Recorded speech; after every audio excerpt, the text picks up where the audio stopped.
इस बात पे आते हैं कि क्या कारण था, मेरी आपसे यही रिक्वेस्ट है कि आप इन्वेस्टिगेशन रिपोर्ट आने दीजिए और स्पष्ट तरीके से whatever the immediate contributing factors are, we will know all that.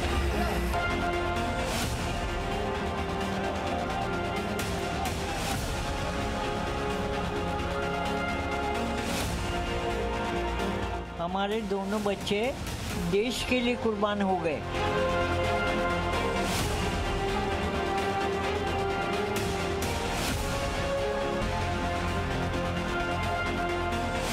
India वालों के नेशनल डिफेंस एकेडमी पूना, वहाँ से उन्होंने फ़ोन किया हमको। ऐसा कभी हो ही नहीं सकता, इतना ब्राइट ऑफिसर को कुछ नहीं हो सकता।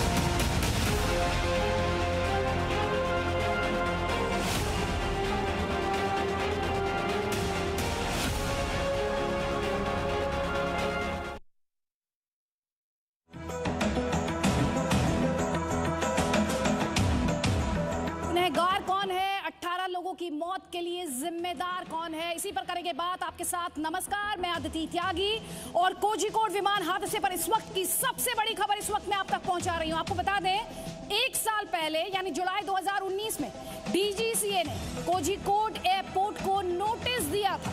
ये नोटिस क्यों दिया गया था, अब आपको ये बता देती हूँ। ये नोटिस दिया गया था सुरक्षा खामियों को लेकर। डीजीसीए ने कोझिकोड एयरपोर्ट को ये नोटिस दिया सुरक्षा खामियों को लेकर।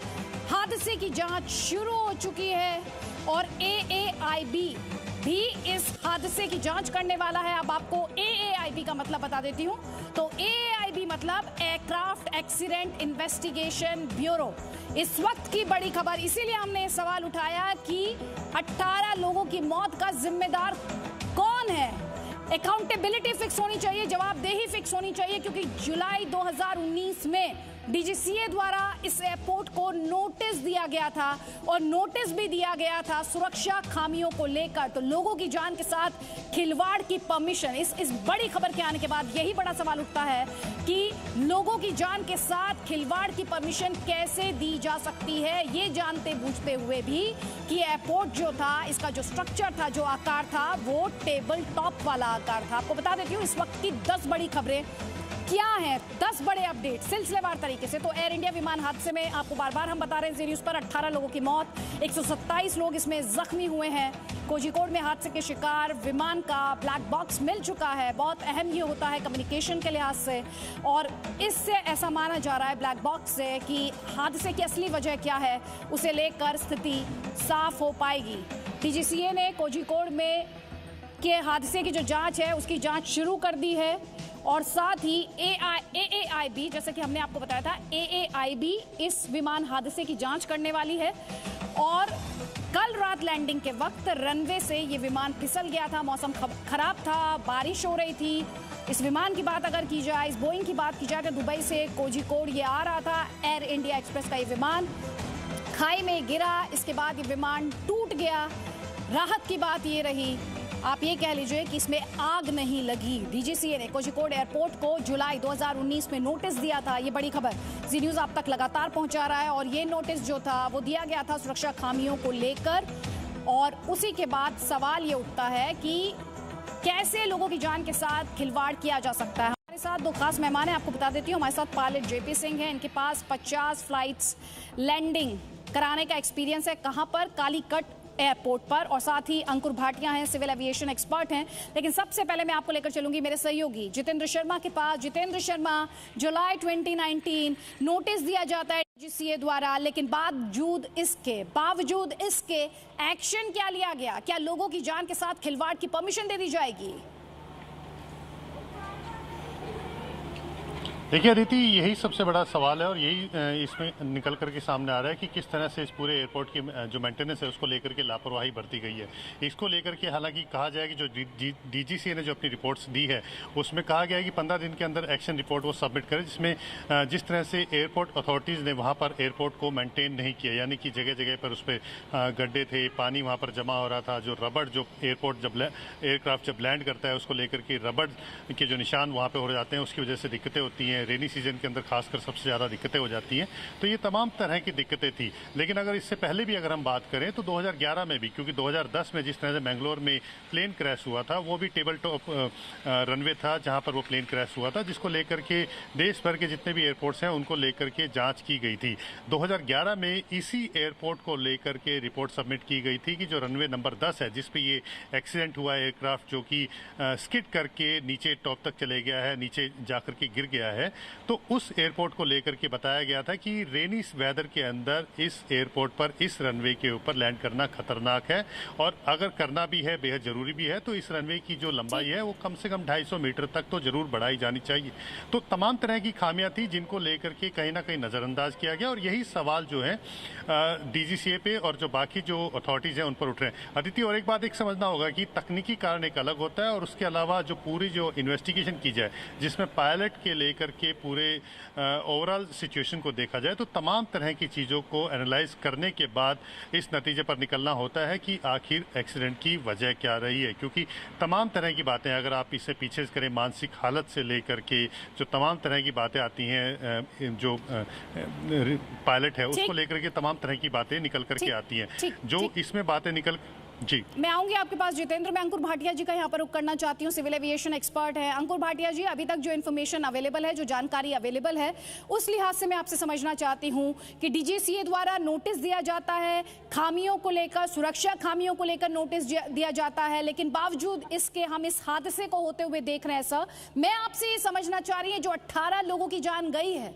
इसके लिए किसी की तो जिम्मेदारी होगी सर, किसी की तो अकाउंटेबिलिटी फिक्स होनी चाहिए। कौन है वो सर? जी मैम, बिल्कुल एब्सोल्युटली अकाउंटेबिलिटी होनी चाहिए, डेफिनेटली होनी चाहिए। और वो अकाउंटेबिलिटी तभी निकल कर आएगी जब पता चलेगा कि एग्जैक्ट एरर का कॉज क्या था। और एरर का कॉज आने के लिए जो डेटा फ्लाइट रिकॉर्डर है और जो ब्लैक बॉक्स है जो रिकवर किया जा चुका है जहाज के अंदर से, जैसे उसका एनालिसिस कंप्लीट होगा, एग्जैक्टली इंफॉर्मेशन मिलेगी कि क्यों ये एक्सीडेंट हुआ। बहुत ही अनफॉर्चुनेट एक्सीडेंट है और जैसे ये एक ट्रिकी एयरपोर्ट है, आपने पहले ही बताया है, डीजीसीए ने एक वार्निंग भी दी हुई थी इस बारे में कि कोई चीज़ इसमें अप टू मार्क नहीं है, वो पता नहीं कि ठीक हुई है कि नहीं हुई है। ये सारी चीज़ों को देखकर ही अल्टीमेटली जब एनालिसिस निकलेगा तभी बताया जा सकता है कि ये एरर क्यों हुआ और इस वजह से, उस एरर की वजह से ये एक्सीडेंट क्यों हुआ, और तभी इंफॉर्मेशन दी जा सकती है कि इसका एक्सीडेंट का कॉज क्या है। बट जैसे बताया कि every human life is very very important और ऐसी चीज़ होनी नहीं चाहिए, पूरा एक एहतियात बरतना चाहिए। बट कोरोना को लेते हुए क्यों एक टोटल लॉकडाउन हो गया था इंडस्ट्री में, बिल्कुल फ्लाइट्स उड़नी बंद हो गई थी, एयरक्राफ्ट्स काफी दिनों तक ग्राउंडेड भी रहे, पायलट्स काफी दिनों तक उड़ नहीं पाए बिकॉज ऑफ द फ्लाइट्स, और बिकॉज जो अभी भी रोस्ट किए जा रहे हैं पायलट्स वो काफी दिनों के बाद किए जा रहे हैं। तो ये एक चीज बहुत इंपॉर्टेंट है गवर्नमेंट को देखनी और अथॉरिटीज और डीजीसीए को देखनी कि जो पायलट्स वापस उड़ रहे हैं, the pilots could be rusty also? This is what you are saying? देखिए, I mean, I'm not saying not could be rusty, but ये एक चीज हुई है, मतलब because of this time period उनको वापस फ्लीट्स में इंडक्ट करना इस टाइम पीरियड के बाद और किस तरह से रोटेशन में डालना है, आई एम श्योर एयरलाइंस अपना और डीजीसी अपना देख रही हैं, बट इसको देखना इंपॉर्टेंट है। ठीक है, जेपी सिंह जी हमारे साथ हैं, पायलट हैं, एक्सपीरियंस है उनके पास, उन्होंने कालीकट एयरपोर्ट पर 50 फ्लाइट्स को लैंड कराया है। जिस तरह का ये एयरपोर्ट और टेबल टॉप इसकी बात की जा रही है, इसके अलावा बारिश हो रही थी, मौसम बहुत खराब था, ये जो पूरे सिचुएशन है, और इस सब के बीच हम ये भी बता रहे हैं जेपी सिंह जी कि डीजीसीए ने नोटिस भी भेजा था। इस पूरी सिचुएशन को, पूरी तस्वीर को आप कैसे रीड कर रहे हैं, आपका क्या आकलन है? मैम, जैसे प्रीवियस स्पीकर ने बोला है, ये बड़ा रेलेवेंट पॉइंट है। एक तो आप देखो, जब भी कोई फ्लाइट प्लान की जाती है उसमें 4 कंसिडरेशंस मेन आती हैं।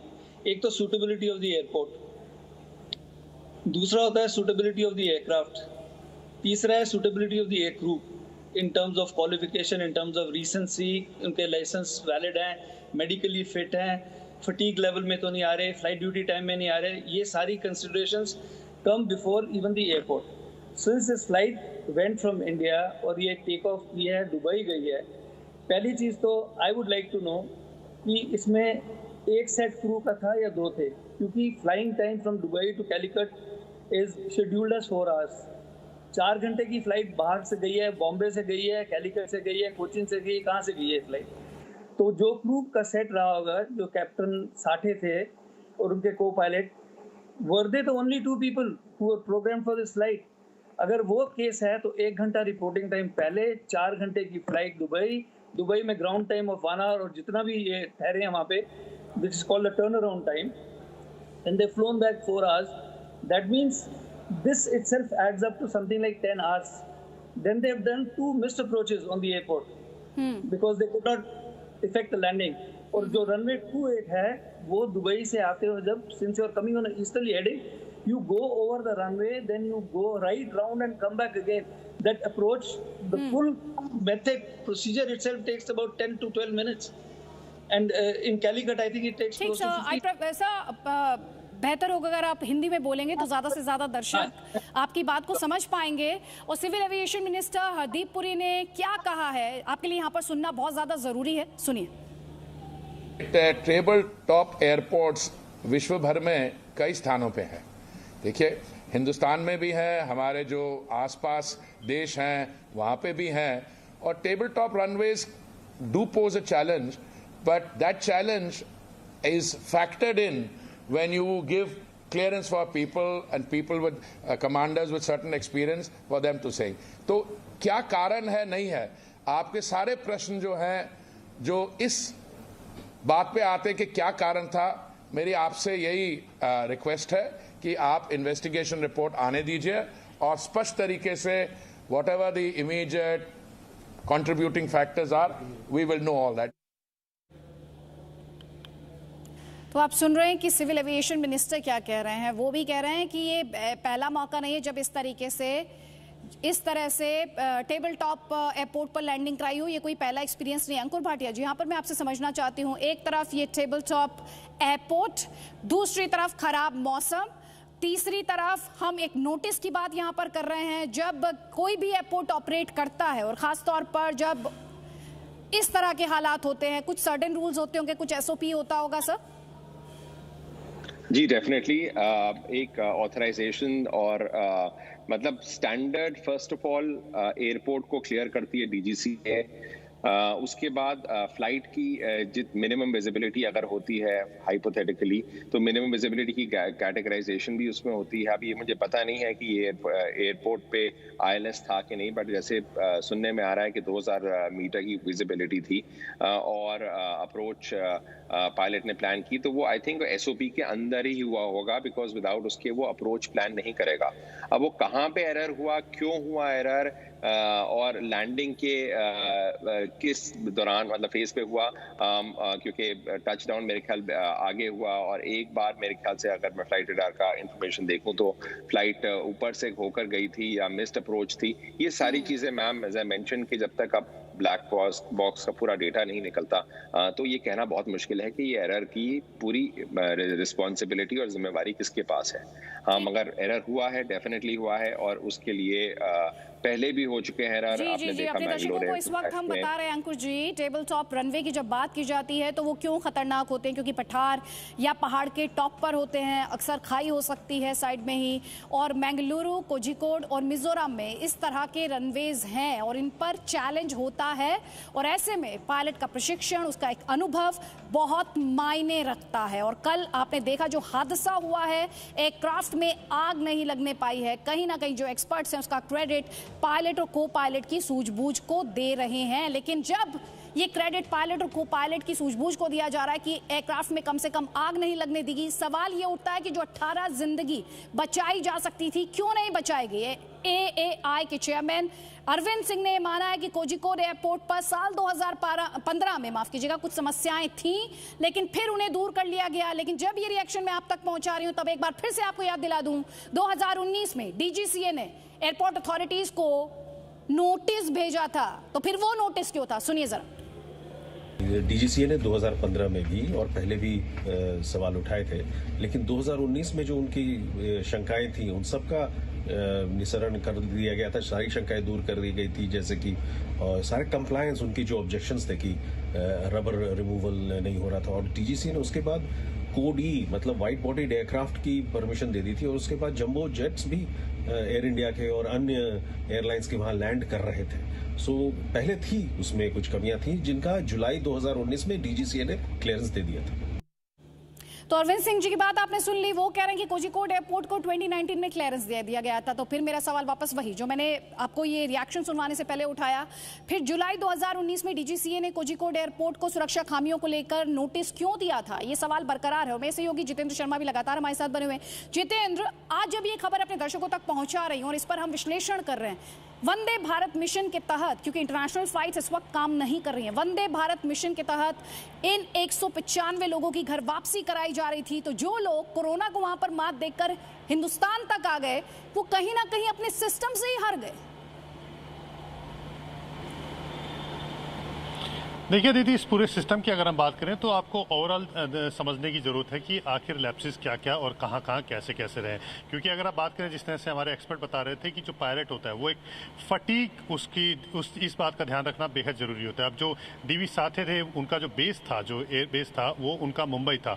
अब इसमें ये देखने की ज़रूरत है, क्योंकि जो जानकारी मिली है उसके मुताबिक बुधवार को उनका कोरोना टेस्ट हुआ था। यानी कि जितने भी पायलट्स हैं उनको सबको फ्लाई करने से पहले कोरोना टेस्ट देना पड़ता है। और जानकारी के मुताबिक बृहस्पतिवार को, यानी कि थर्सडे को कोई फ्लाइट नहीं थी। तो इसका मतलब ये है कि वो फ्राइडे को ही या तो मुंबई से ही फ्लाइट लेके गए हैं कालीकट के लिए और उसके बाद वहाँ पर दुबई गए हैं, या फिर हो सकता है कि सवेरे ही वो सीधा कालीकट गए होंगे और वहाँ से फिर वो दुबई लेके गए हैं। तो जिस तरह से जो फ्लाइंग आवर्स हैं वो उनके काफ़ी सारे रहे होंगे, जो कि नॉर्म्स है कि उसमें 7 या 8 घंटे से ज़्यादा जो है वो फ्लाइंग आवर्स नहीं रहने चाहिए, क्योंकि फटीग काफ़ी होती है। और फटीग होती है तो उसके बाद जो साथ में एक एक्स्ट्रा पायलट भेजा जाता है, ताकि अगर आपके लंबे आवर्स होते हैं तो उस चीज़ का ध्यान रखा जा सके। जिस तरह की सिचुएशन यहाँ पर थी, जिस तरह के सवाल उठ रहे हैं कि क्यों नहीं गो अराउंड लिया गया, 2 बार गो अराउंड लेने की कोशिश की गई थी। लेकिन इस बात को समझना भी ज़रूरी होगा अदिति कि जिस तरह से एक तो ये इनको 2 दिन पहले ही जितने एयर इंडिया एक्सप्रेस के जो पायलट्स थे उन सबको पे कट का नोटिस दिया गया था और उसमें बताया गया था कि 1 अप्रैल से ही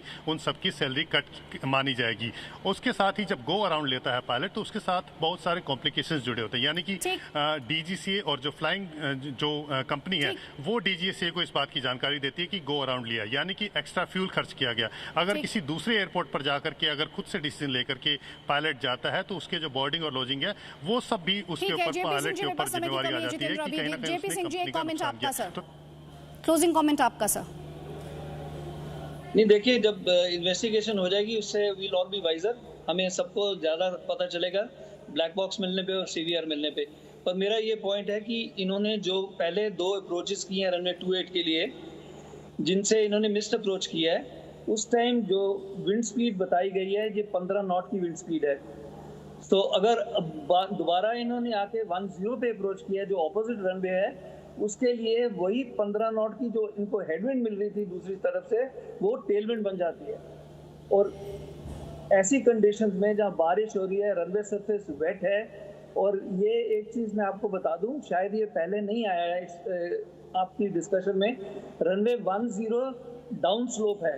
जब लैंड करता है एयरक्राफ्ट 10 और 28 के बीच में ही कम से कम 200 फुट का डिफरेंस है हाइट में, तो ये डाउन स्लोप है जिससे ब्रेकिंग एक्शन और भी खराब हो सकता है। तो टेलविंड होने के लिए शायद उन्होंने अप्रोच किया है, क्योंकि कमिट दिया अप्रोच को, शायद उनको डाइवर्ट करना चाहिए था।